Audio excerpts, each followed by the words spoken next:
براہ راست آپ کو لیے چلیں گے اسلام آباد۔ وزیر اعظم کے معاون خصوصی ملک احمد خان پریس کانفرنس کر رہے ہیں۔ 37 نکات دیے آپ سب کے حافظے میں ہوں گے، اور ایک ایک نقطے کے اوپر پھر سیر حاصل بحث ہوئی، کئی ٹاک شوز اس کے اوپر منعقد ہوئے، کئی فورمز پر اس کے اوپر بات ہوئی، اور عمومی طور پہ یہ مانا گیا کہ الیکشن کمیشن کا موقف درست تھا۔ اس پر انہوں نے ان کے خلاف اس وقت بھی ایک کیمپین کی، تب الیکشن کمیشن کو ایکٹ کرنا چاہیے تھا۔ میرا یہ خیال ہے کہ تب الیکشن کمیشن نے خالی کنٹیمپٹ کے نوٹسز جو دیے وہ ناکافی تھے۔ جب آپ تھریٹ کرتے ہیں کسی کو، جب آپ ایک کرمنل انٹینٹ کے ساتھ تھریٹ کرتے ہیں، جب آپ کہتے ہیں کسی پبلک فنکشنری کو، جب آپ کہتے ہیں کہ میں آپ کے گھر تک جاؤں گا اور میں آپ کے بچوں کو نہیں چھوڑوں گا، آپ مجھے اس کا مطلب بتائیں۔ کیا یہ جرم جو ہے یہ جمہوریت ہے؟ کیا کسی کو دھمکی دینا جمہوریت ہے؟ آپ کا اعتراض کیا ہے؟ آپ کا اعتراض یہ ہے، عمران خان یہ اعتراض کل کر رہے تھے، میں نے ان کی سپیچ سنی، ان کا کل یہ اعتراض تھا عمران کا، وہ کہہ رہے تھے کہ الیکشن کمیشن ہمارے خلاف فیصلے دیتا ہے۔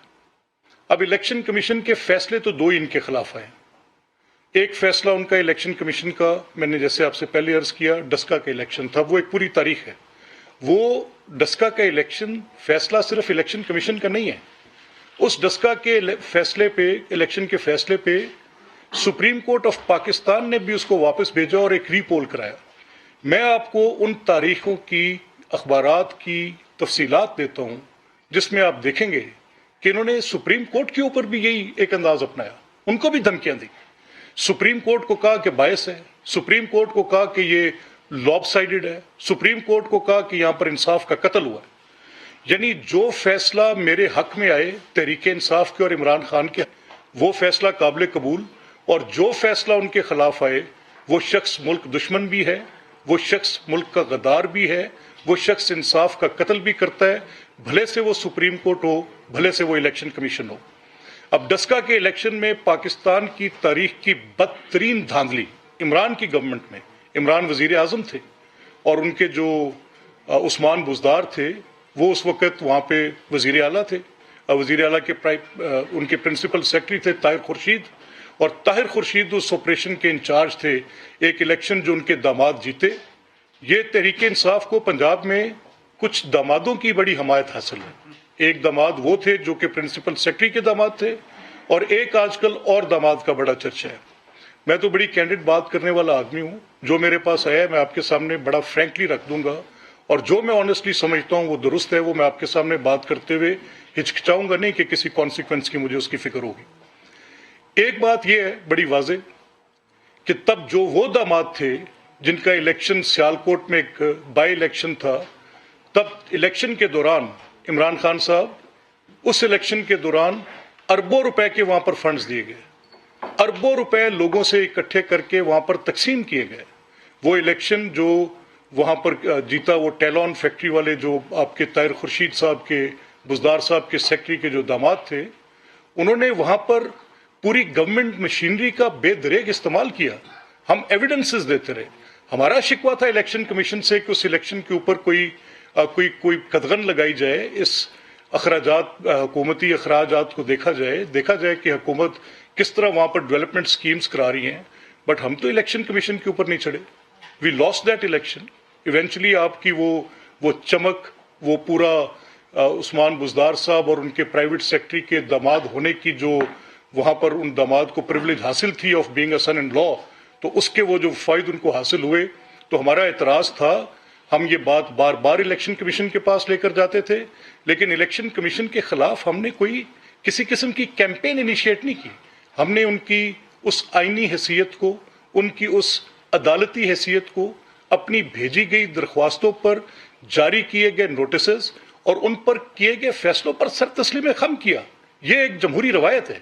اگر ایک آپ کے پاس آربیٹر موجود ہے اور اس کے پاس آپ جاتے ہیں اور اس کے آئین نے حق دیا ہے کہ وہ فیصلہ کرے، تو اس فیصلے کے آنے کے بعد جب تک وہ پریکٹس نہ ہو جائے، جب تک اس کو دیکھ نہ لیا جائے، تو اس کے اوپر اعتراض کرنا یہ کہاں کی جمہوریت ہے؟ اچھا چلیں ٹھیک ہے، اتفاق ہو گیا، آپ نے یہ کر لیا۔ ڈسکا کا الیکشن آپ کو بھول گیا ہے، ہم بھولنے نہیں دیں گے۔ سپریم کورٹ کے اوپر کیا گیا آپ کا ڈسکا کے الیکشن کے بعد جو سلسلہ تھا، ہمیں یاد ہے، تب آپ نے سپریم کورٹ کو بھی، ہمیں یاد ہے तब आपने सुप्रीम कोर्ट को भी, चीफ इलेक्शन कमिश्नर को भी, इन सबको मोरद इल्ज़ाम ठहराया।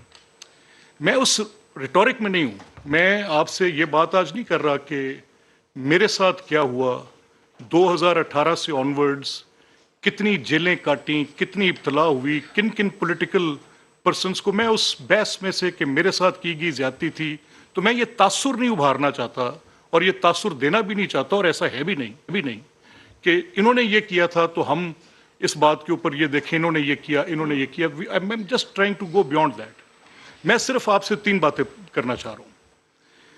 कल फंडामेंटल राइट्स के चैप्टर की इमरान ने आइन से फंडामेंटल राइट्स के चैप्टर उठाया और जस्टिस मुनीर की मिसाल दी।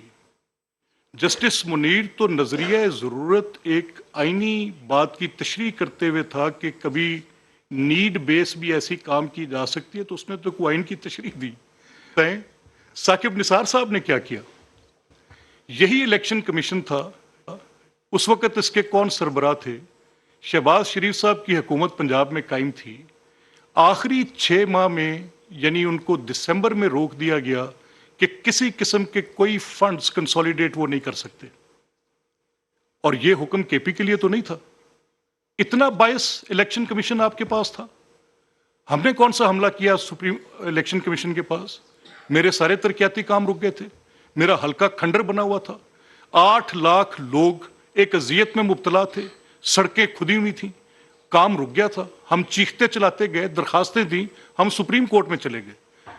आपके साकिब निसार साहब ने, आपको जस्टिस मुनीर की याद आ रही है, मुझे साकिब निसार साहब का ताज़ियाना बजाने का वक्त है। वो तो बहुत पुरानी बात है, मेरा ख्याल है आपकी भी शायद पैदाइश से पहले की बात होगी, लेकिन साकिब निसार साहब की कोर्ट तो आपके पास थी। तो क्या हुआ? वो केस रोका 6 माह तक, इलेक्शन हो गए तो कहा कि डिस्पोज्ड ऑफ। वो सो मोटो भी खुद लिया था कि हम लाहौर हाईकोर्ट ना जा सकें। यानी कल अता बात कर रहा था फोरम शॉपिंग की, तो मुझे फोरम शॉपिंग बड़ी एक राइट इस्तिलाह है, बड़ी अच्छी बात की उसने कल। और जब के साथ अगर ये वाकया पेश है कि उन्होंने एक जुर्म किया है, उन्होंने एक धमकी दी है, secretary election commission Umar Hameed उसके मदई बने हैं, उन्होंने क्या थ्रेट कर रहे हैं, हमारी फैमिलीज को थ्रेट कर रहे हैं, तो उसके नतीजे में एक पर्चा दर्ज हो गया। पर्चा दर्ज करने के बाद पुलिस उनको अरेस्ट करने चली गई, मौका दे देती, बुला लेती, बात कर लेती, एक डिफरेंट बात थी, लेकिन पुलिस अरेस्ट करने चली गई। जब पुलिस अरेस्ट करने चली गई तो आपके सबके ये इल्म में था, आपने मैजिस्ट्रेट के पास उनको पेश किया था, वहां से आपके लॉयर साथ गए थे, वहां पे रिमांड की प्रोसीडिंग्स हुई थी, राहदारी के रिमांड की प्रोसीडिंग्स हुई थी। आपके वकला भी उतने ही गलत बयानी से काम लेके हाईकोर्ट में चले गए और हाईकोर्ट में जाकर कहा कि जी अबडक्शन हो गई है, हब्से बेजा का मुकदमा है। यानी एक कानूनी प्रोसीडिंग एफआईआर उसकी कोई हैसियत नहीं, यानी एक कानूनी प्रोसीडिंग के आप रिमांड की, राहदारी की रिमांड की प्रोसीडिंग्स देते हैं, उसकी कोई हैसियत नहीं। आप लाहौर हाईकोर्ट में चले गए और लाहौर हाईकोर्ट से ये तवक्को करते हुए कि शायद फिर किसी दामाद की को बात होगी, आई डोंट नो, जो हकीकत है वो तो यही है, लेकिन एनीवेज नहीं हो सकी बात। अगर मैं सिर्फ दामाद की कहानी लेकर चला जाऊं ना, तो मेरे पास तो दामाद की कहानी है। I can even go to some Supreme Judicial Council also. I'm cognizant of a detail. मेरे साथ तो शायद कुछ गवाह भी चले जाएंगे। तो तहरीके इंसाफ को दामादों की बुनियाद पर एक बड़ी आजकल बका हासिल है। एनीवेज, इसके बाद अब हो गया ये मुकदमा। अब मुझे ये बताएं कि क्या इसमें उन्होंने गलत किया? आप धमकी दें, फवाद को नहीं धमकी देनी चाहिए थी, ये वो फवाद है ही नहीं। मैं इस फवाद को जानता हूं, मैं कंडेम करूंगा अगर किसी किस्म की कोई ब्रुटैलिटी होगी, अगर ड्यू प्रोसेस नहीं होगा, अगर उसके साथ कोई ज्यादती होगी तो I will be the first one to come and seat.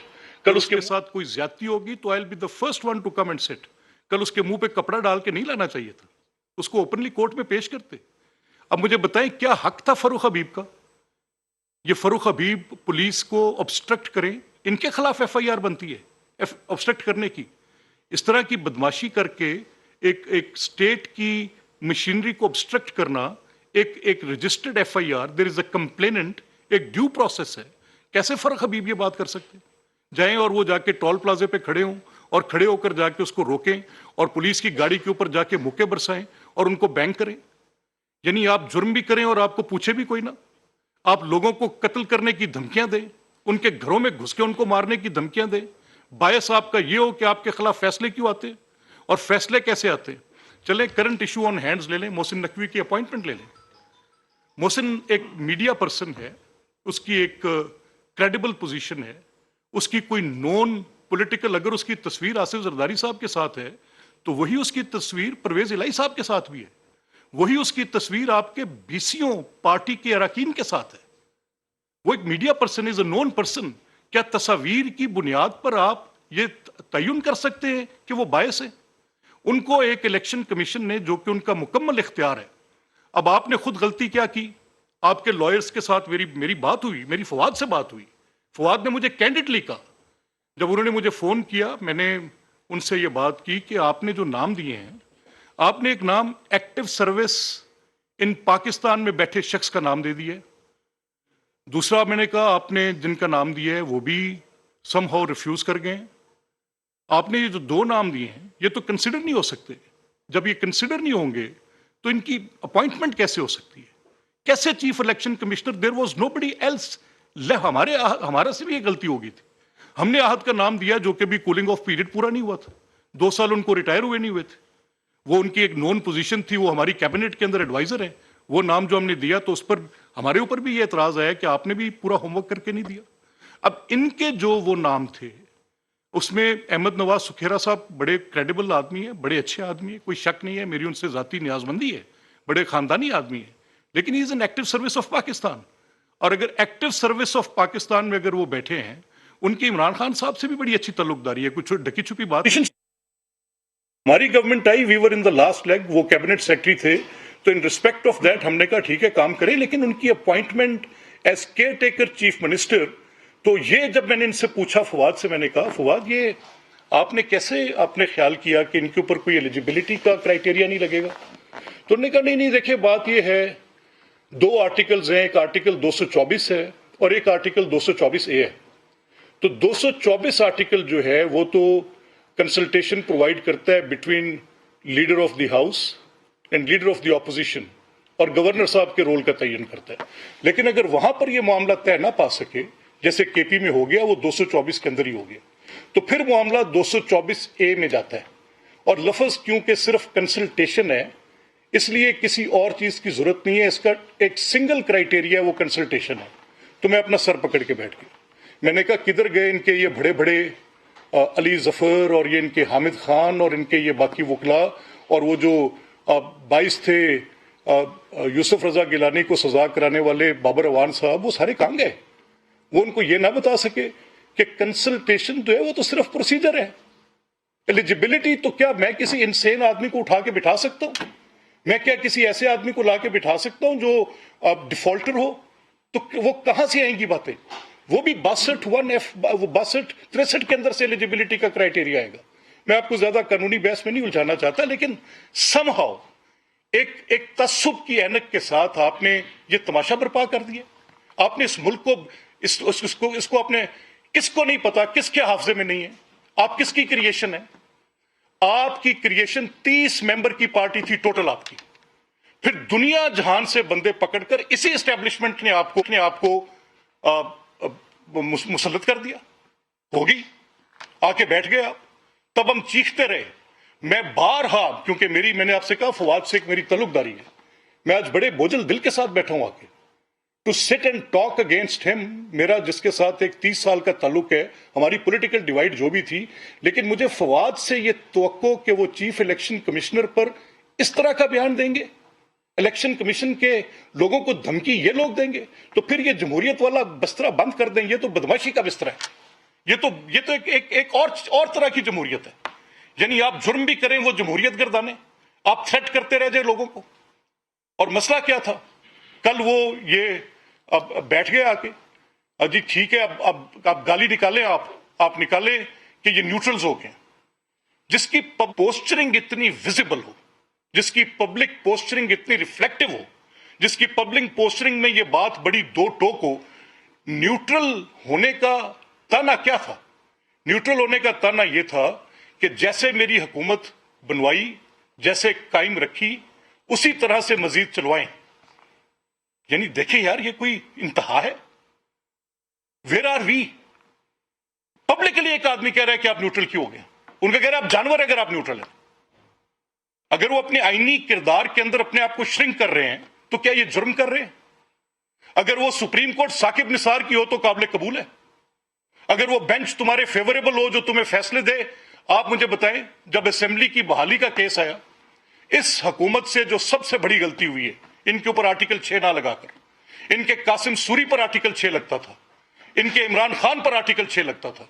वो जिसने बंद सील लिफाफे के अंदर एनविलोप ऐसे असेंबली के अंदर लहराया था ना कि मुझे ये मिल गया है और ये वो चीज है जिसकी बुनियाद पर मैं रूलिंग दे रहा हूं कि असेंबली को तोड़ रहा हूं। अगर गवर्नर साहब तारीख नहीं दे रहे, यानी उनके ऊपर पाबंदी नहीं थी, आइन ये कहता है कि अगर आप तारीख नहीं देंगे या आप असेंबली की डेसोल्यूशन का नोटिफिकेशन नहीं करेंगे तो 48 घंटे के अंदर असेंबली टूटी हुई तस्वर की जाएगी। गवर्नर साहब ने अपने तय ये फैसला किया कि ये वो समझते हैं, मैं गवर्नर साहब के ख्यालात से वाकिफ हूं, गवर्नर साहब ये समझते हैं कि ये जो एक्ट इन्होंने किया है परवेज इलाही साहब ने, ये इंडिपेंडेंट माइंड के साथ नहीं किया। परवेज इलाही ने ये एक्ट किया है bound by influence of Imran Khan, और इमरान खान ने डेसोल्यूशन के लिए कोई मुनासिब रीजन भी नहीं दिए। ये एक फर्द वाहिद की चॉइस नहीं होती, ये हालात और वाकयात के साथ होता है, ये आप आपकी अपनी सूटेबिलिटी के साथ नहीं होता। असेंबली की काफी इस मामले में सैंक्टिटी होती है। अब ये गवर्नर साहब का ख्याल था कि अगर ये टूटती है तो टूट जाए। ये 48 घंटे में आइन में लिखा हुआ है। आइन की दो शिकें होती हैं। एक शिक होती है जिसकी कॉन्सिक्वेंस होती है अगर उसके ऊपर अमल न, उसको कॉन्सिक्वेंशियल नेचर होता है उसका। जैसे ये आर्टिकल है आइन का कि अगर अपना चीफ मिनिस्टर एडवाइस करेंगे कि असेंबली को तोड़ दिया जाए और अगर वो नहीं तोड़ेंगे तो कॉन्सिक्वेंस में 48 घंटे में खुद टूट जाएगी। अब ये जो है इलेक्शंस का कि 90 दिन के अंदर, आइन में लिखा है कि 90 दिन के अंदर इंतखाबात होने चाहिए, लेकिन अगर 90 दिन में इंतखाबात नहीं होते तो फिर आइन में नहीं लिखा कि क्या होगा। ये बात इनको भी पता है, दे नो इट। अब अगर मेरी ये पोजीशन हो, मैं ये कहूं कि भाई क्यों ये इन्होंने अपनी हुकूमतें तोड़ दी हैं और मेरी हुकूमत अभी कायम है, तो मैं कहता हूं कि कैसे ये मुल्क के अंदर क्या सारा साल इलेक्शन हो, तमाशा लगा रहेगा इलेक्शंस का। एक आदमी उठता है, वो 10 सीटों पर जाके खड़ा हो जाए, खुद ही तमाशा बनाए। Is this state hostage to him? इस मुल्क के अंदर एक पार्लिमानी निजाम है, कैसा क्या तरीकाकार है? अपनी सूटेबिलिटी, अपने मुफाद की खातिर आप जो करना चाहते हैं उसके लिए आपने अदारों की तबाही का जिम्मा उठाया हुआ है। आप खुद जिस जुर्म के मुर्तकिब थे वो दूसरों पर आप इल्जाम लगा रहे हैं। आपकी 30 मेंबर्स की पार्टी थी, जावेद इकबाल साहब के कुतबे बनाए, जावेद इकबाल चेयरमैन साहब के लिए आप उनके मुजस्मे कायम करें जहां जहां पर आपके घर हैं। आपकी 30 मेंबर की पार्टी को कम से कम 40 मेंबर जावेद इकबाल साहब ने दिए। जावेद चौधरी ने अपना इंटरव्यू जो उनके साथ किया, एक्सप्रेस में उनकी वो कॉलम छपी, बड़े एक मायनाज कॉलम निगार हैं जावेद चौधरी, आज तक इसका रिबटल नहीं आया। उसमें उन्होंने ये कहा कि मुझे जावेद इकबाल साहब ने कहा है कि मुझे ये टास्क किया गया है कि इमरान खान की हुकूमत कायम करनी है। उन्होंने कहा, मैंने सवाल किया किसने किया, तो उस बात को वो गोल कर गए, सो मैं भी उस बात पे कुछ नहीं कह सकता जो रिकॉर्ड पे नहीं है। लेकिन ये कहा कि मैंने 40 मेंबर जो थे दूसरी जमातों से, उनके खिलाफ मैंने मुकदमे कायम किए ताकि इमरान की हुकूमत जो है वो बासानी बन भी जाए और चल भी जाए। और जब कहा कि जो इनके जराइम हैं, जो कि बड़े बड़े अरबों के गबन हैं, जो कि आज मौजूदा हुकूमत भी तब की हुकूमत जो थी उनकी उस वक्त की इनकम्बेंट गवर्नमेंट, उसके खिलाफ आप कार्रवाई नहीं कर रहे। तब वीट का स्कैंडल आ चुका था, तब शुगर का स्कैंडल आ चुका था, तब अरबों रुपए की लूटमार, CNW के ठेकों के अंदर लूटमार, बुजदार हुकूमत की लूटमार, महमूद खान हुकूमत की लूटमार, पता चल चुका था कि माइंस में क्या डकैतियां पड़ रही हैं, जहांगीर तरीन के साथ किस चीज का झगड़ा पड़ा है, लेने देने के मामलात में कहां पे Aleem Khan is on record के क्या इश्यूज थे। आप इस पर, उन्होंने कहा मैं कैसे, अगर मैं करूंगा तो इसकी हुकूमत टूट जाएगी। मैं सिर्फ 2 आदमियों के पर्चे दे सकता था, नैब में मैंने दिए, वो दोनों जिनके मुझे इमरान ने कहा कि उनके पर्चे दे दो। उनमें एक सप्तान खान था जो आज स्पीकर है, वो भी वजीर आला बनने गया था, और एक अलीम खान थे जो वजीर आला बनने गए। अब ये कुछ छुपी बातें नहीं है, they are public. So meaning by آپ کی اپنی حکومت، آپ کی اپنی جماعت، آپ کیسے بات کرتے ہیں؟ آپ نے مجھے یہ شک ہے، میں یہ پبلکلی کہہ رہا ہوں، and I own each and every word of mine. جب یہ فیصلے آئے، مسلم لیگ کو کوئی ریلیف ملنا شروع ہوا، مسلم لیگ کے لوگوں کو، تو اعتزاز احسن صاحب آ گئے. اگر ہم اعتزاز احسن پر تنقید کر سکتے ہیں تو پھر ہمیں کسی اور پر تنقید کرتے ہوئے کوئی بوجھ نہیں ہوگا. جب انہوں نے آ کر کہا کہ یہ فیصلے تو جنرل باجوہ کے کہنے پہ ملتے ہیں، اس کے بعد آپ کے آگے اگر وہ عدالت فیصلہ دے تو وہ جنرل باجوہ کے کہنے پہ دے گی. کمال ہوگی. پھر آپ کے اعظم سواتی آگے، وہ آ کے کہیں کہ یہ جج صاحب جو فیصلہ دے رہے ہیں ان کو جنرلز ڈکٹیشن دیتے ہیں تو یہ فیصلہ دیتے ہیں. یعنی مجھے کوئی فیصلہ جو جھوٹے مقدمے آپ نے بنوائے، بنانے والا کہہ رہے جھوٹے ہیں. جاوید اقبال اپنے انٹرویو میں یہ تسلیم کر رہے ہیں چیئرمین نیب صاحب کا کہ میں نے جھوٹے مقدمے قائم کیے، صرف مسلم لیگ کی پارٹی کو توڑنے کے لیے قائم کیے. تو سر، ویئر ڈو وی اسٹینڈ؟ آج آپ کو یہ ہیومن رائٹس یاد آ رہے ہیں، آج آپ کو یاد آ رہے ہیں فنڈامنٹل رائٹس کے چیپٹرز. 3 سال تک لوگوں کو آپ نے جیلوں میں ڈالا، ایبسلوٹلی بے بنیاد مقدمات پر. کوئی کرپشن کا کیس نہیں ملا تو لوگوں کے ذاتی کاروبار اٹھا کر کیا گناہ تھا سلیمان کے کاروبار کا؟ مجھے بتائیں. آج وہ آرڈرز پڑھ کے آپ دیکھیں، جو شہباز صاحب کا بیل آرڈر ہے وہ تمانچہ ہے پورا ان کے سسٹم کے اوپر. ہائی کورٹ نہیں دیا ہے نا، تو وہ اس آرڈر پہ آپ کا اعتراض تھا. میں آخر میں اپنی بات کو وائنڈ اپ کرتے ہوئے میں یہ صرف بات کہوں گا، دیکھیں، اگر تو آپ یہ سمجھتے ہیں کہ ایک آپ نے مقبولیت کی معراج حاصل کی ہے، جھوٹی ہے. آپ کا سائفر جھوٹا ہے، آپ کا امر بالمعروف کا نعرہ جھوٹا تھا. آپ نے جو بیرونی سازش کی بات کی، وہ آپ کی بیرونی سازش چلتے چلتے محسن نقوی تک تو آ گئی ہے. یعنی جیسے آپ کا دل کرتا ہے آپ پہلے کہیں وہ ڈونلڈ لو سے چل کے آپ آگے جنرل باجوہ سے چل کر آپ اب آگے ہیں کہ جی کچھ نہیں، ہمارے امریکہ سے بڑے وہ ہیں، یہ تو محسن نقوی کی سازش تھی، یہ بڑا کام کرتا ہے. کم آن، ٹاک سم سینس. کچھ تو ایسی بات کریں جس کے اندر کوئی وجہ ہو. اب میری یہ استدعا ہے تمام اداروں سے، سپریم کورٹ سے، لاہور ہائی کورٹ سے ان پرٹیکولر. میری استدعا ہے الیکشن کمیشن سے، جن کا آئینی کردار ہے، گورنر پنجاب سے، گورنر کے پی سے. دیکھیں، یہ ملک کسی کی ضد کے ساتھ اس ملک کا نظام متحمل نہیں ہو سکتا کہ آپ نے پہلے سیٹل کیا، یہ طے کیا آپ نے کہ آپ نے پولیٹیکل پارٹیز جو آپ کی اوپوننٹ تھیں ان کے ساتھ 4 سال جو آپ نے. چیف الیکشن کمشنر کی تعیناتی پی ٹی آئی گورنمنٹ میں ہوئی اور اب عمران خان کا اعتراض ہے کہ الیکشن کمیشن ان کے خلاف فیصلے دیتا ہے. آپ کو بتائیں کہ وزیر اعظم کے معاون خصوصی ملک احمد خان پریس کانفرنس کر رہے تھے.